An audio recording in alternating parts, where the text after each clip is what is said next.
자, 한강에서 실종됐다 숨진 채 발견된 고 손정민 군의 어머니가 한 언론과 진행한 인터뷰 내용이 어제 공개가 됐습니다. 정민 군의 어머니는요, 친구 A씨가 용서를 구하면 어떻게 하시겠냐라는 질문에 용서할 수 없다라는 말을 남기기도 했습니다. 자, 손정민 군의 어머니는요, 해당 인터뷰에서 평소 친구 A씨의 어머니와도 친분이 아주 두터웠다. 이런 지금 설명을 했죠, 손 변호사님. 2019년 3월에 이제 처음 만났다라는 것이고요. 7명 어머니들이 한 그룹으로 이제 만나왔는데 그 중에 이제 A 씨 어머니도 성향이 좀 맞는 편이어서 교류를 했다라고 이야기를 하고 있어서 사고 전주에도 만났기 때문에 그러니까 친분이 없어서 그 새벽에 전화하는 게 좀 무례 같아서 전화를 못했다라는 A 씨 부모 주장과는 다르게 그래도 여러 차례 만난 친분이 있기 때문에 무슨 일이 있다고 한다면 전화할 수 있는 사이였다 이렇게 반박을 했습니다. 네. 저희가 어제 자세히 전해드렸던 것처럼 친구 A씨 측은요, 각종 의혹들, 쟁점들에 대한 입장을 조목조목 밝혔죠.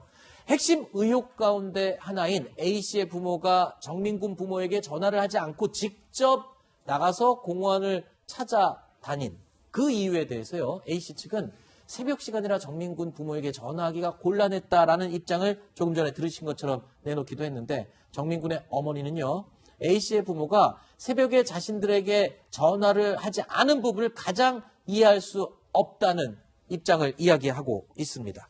그렇죠?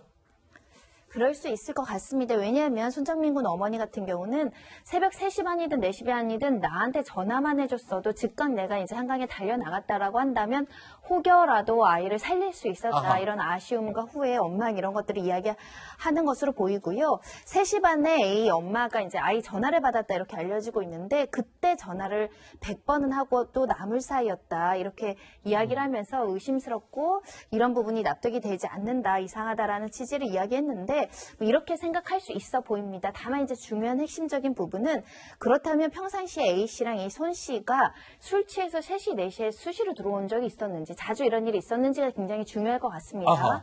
원래 이렇게 밤늦게 술 먹고 새벽 시간까지 기가하던 사람이 아닌데 안 들어오고 술에 취해 있었다라고 한다면 굉장히 걱정해서 전화를 해주는 것이 맞을 것 같고요. 네. 근데 친구들끼리 종종 이렇게 새벽까지 술 먹다가 늦게 기가한 적이 있었다고 한다면 일단 우리가 찾아보자 이런 생각을 할 여지도 있기 때문에 네. 서로 다른 시각에서 지금 입장을 이야기하고 있는 상황입니다.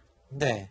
자, 어제 친구 A씨 측이 각종 의혹에 대한 입장문을 길게 발표를 했는데 손정민 군의 행적이 파악되지 않은 그 42분, 어떻게 해서 물에 빠지게 됐는지가 포함된 그 42분은 여전히 오리무중에 있습니다. 부모님 입장에서도 상당히 답답한 상황인데요.